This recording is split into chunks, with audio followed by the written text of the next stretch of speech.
രാത്രികൾ റമളാനിലെ അവസാനത്തെ 10 രാത്രികളാണെന്ന് അഭിപ്രായമുണ്ട്.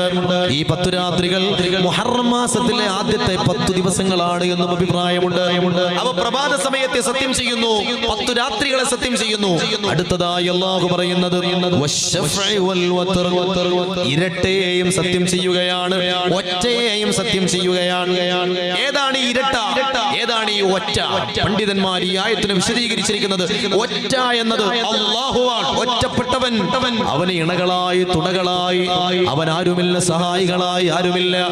ഖുൽ ഹുവല്ലാഹു അഹദ്, അഹദായ സമദായ ഫർദായ രാജാതിരാജനായ റബ്ബിനെയാണ് അവിടെ സത്യം ചെയ്യുന്നത്.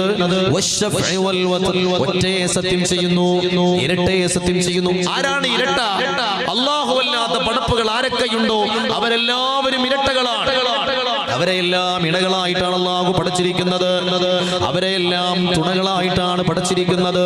അങ്ങനെയാണ് മനുഷ്യ ജീവിതത്തിന്റെ മറ്റു ജീവജാലങ്ങളുടെ ജീവിതത്തിന്റെ എല്ലാം സംവിധാനം അല്ലാഹു തയ്യാറാക്കിയിരിക്കുന്നത്.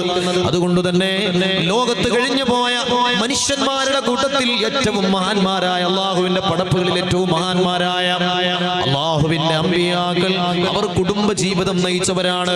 അവർ ഒറ്റക്ക് ജീവിച്ചവരല്ല, അവർ കുടുംബത്തോടൊപ്പം ഭാര്യമാരോടൊപ്പം ജീവിച്ചവരാണ്. അവർ നല്ല കുടുംബനാഥന്മാരാണ്. അവർ നല്ല നല്ല മക്കളുടെ മഹാന്മാരായ പിതാക്കന്മാരാണ്. സയ്യിദുനാ ആദം നബി അലൈഹിസ്സലാത്തു വസ്സലാം അദ്ദേഹത്തെ അല്ലാഹു സൃഷ്ടിച്ചത് സ്വർഗ്ഗത്തിലാണ്, അല്ലേ? സ്വർഗ്ഗത്തിലാണ്. സ്വർഗ്ഗത്തിലെ എല്ലാ അനുഗ്രഹങ്ങളും അല്ലാഹു അദ്ദേഹത്തിന് നൽകി. സ്വർഗ്ഗമല്ലേ എന്ത് ചോദിച്ചാലും അവിടെ കിട്ടുമല്ലോ, എന്താഗ്രഹിച്ചാലും അത് മുന്നിൽ വരുമല്ലോ. പക്ഷേ ആദം നബി അലൈഹിസ്സലാത്തു വസ്സലാമിന് ആ സുഖങ്ങളിലെല്ലാം ഒരു ഏകാന്തത അനുഭവപ്പെടുകയാണ്. ഒരു ഏകാന്തത. ഈ സുഖങ്ങളെല്ലാം ഒറ്റയ്ക്ക് ഇങ്ങനെ അനുഭവിക്കുകയാണ്.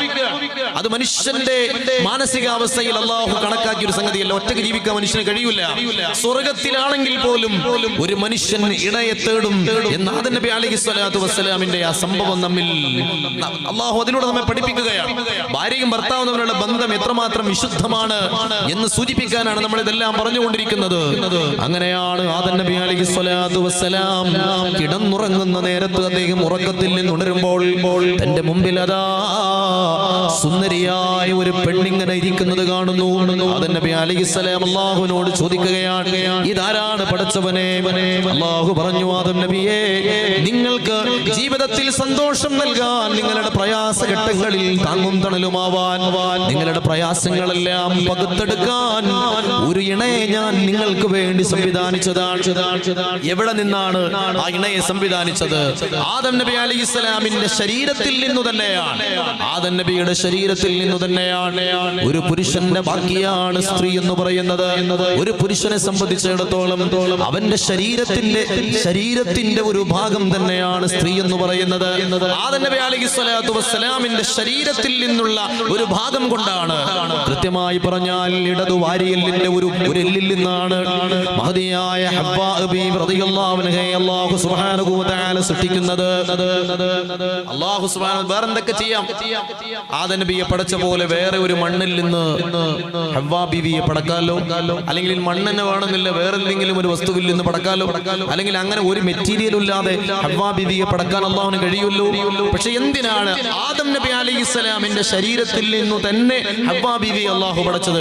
അല്ലെങ്കിൽ ആദം നബിയെ സൃഷ്ടിച്ച മണ്ണ് ഒരല്പം അവിടെ ബാക്കിയുണ്ട്, അതിങ്ങനെ ഉണ്ടാക്കി വെച്ചിരിക്കുകയാണ്, അതിൽ നിന്ന് പടച്ചാൽ മതിയായിരുന്നല്ലോ. അങ്ങനെയല്ലല്ലോ അല്ലാഹു പടച്ചത്. ആദം നബിയുടെ ശരീരത്തിൽ നിന്നു തന്നെ ഒരു അവയവം എടുത്തുകൊണ്ട് അതിൽ നിന്നാണ് ഹവ്വാ ബീവിയെ പടക്കുന്നത്. എന്തിനാണത്? ഇതെന്റെ സ്വന്തമാണ് എന്ന ഒരു ബോധമുണ്ടാവാൻ. ഇതൊരിക്കലും എന്നിൽ നിന്ന് അകന്നു നിൽക്കുന്നതല്ല, ഇതൊരിക്കലും എന്നിൽ നിന്ന് മുറിച്ചു മാറ്റാൻ കഴിയുന്നതല്ല, ഇതൊരിക്കലും എന്നിൽ നിന്ന് അകറ്റി മാറ്റാൻ കഴിയുന്നതല്ല. ഇതെന്റെ സ്വന്തമാണ് എന്നുള്ള ഒരു ചിന്ത ആദം നബി അലൈഹിസ്സലാത്തു വസ്സലാമിന്റെ മനസ്സിൽ അല്ലാഹു ഇട്ടുകൊടുക്കാൻ വേണ്ടിയല്ലേ ആദം നബിയുടെ ശരീരത്തിൽ നിന്ന് ഹവ്വാ ബീവിയെ പഠിച്ചത്. അവർ സ്വർഗ്ഗത്തിൽ സന്തോഷത്തോടു കൂടി ജീവിക്കുകയാണ്. പക്ഷേ ഇബ്ലീസിന്റെ കെണിവലകളിൽ അകപ്പെട്ട് അവർ സ്വർഗത്തിൽ നിന്ന് പുറത്തേക്ക് ഭൂമിയിലേക്ക് ഇറങ്ങേണ്ട ഒരു സാഹചര്യം വന്നു. നമ്മൾ ചിന്തിക്കുക, ആദം നബി അലൈഹിസ്സലാത്തു വസ്സലാം ഇറങ്ങിയത് പ്രബലമായ പണ്ഡിതന്മാരുടെ അഭിപ്രായ പ്രകാരം പഴയ ഇന്ത്യയുടെ ഭാഗമായിരുന്ന ശ്രീലങ്കയിലെ സെറന്ദീപ് എന്നാണ് അതിന് പഴയ കാലത്ത് പറയാ.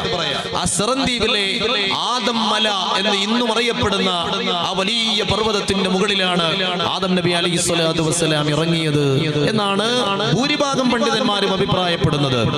ആദം നബി അലൈഹിസ്സലാത്തു വസ്സലാം സ്വർഗത്തിൽ നിന്ന് ഇറങ്ങി വരുന്ന സമയത്ത് സ്വർഗത്തിലെ മരങ്ങളുടെ ഇലകളും അതുപോലെ തന്നെ അതിന്റെ മരത്തിന്റെ ഇലകൾ അദ്ദേഹത്തിന്റെ ശരീരത്തിൽ വസ്ത്രത്തിന് പകരം ഇങ്ങനെ അണിഞ്ഞുകൊണ്ടാണ് അദ്ദേഹം വന്നത്, ഭൂമിയിലേക്ക് ഇറങ്ങിയത്. ഖുർആൻ തന്നെ പറഞ്ഞിട്ടുണ്ട്, ആ പഴം തിന്ന സമയത്ത് വസ്ത്രം അഴിഞ്ഞുപോയി.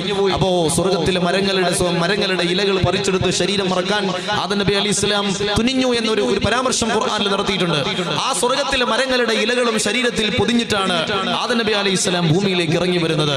ആ ഇലകൾ പിന്നെ കാലക്രമേണ അദ്ദേഹത്തിന്റെ ശരീരത്തിൽ നിന്ന് വീണുപോയി.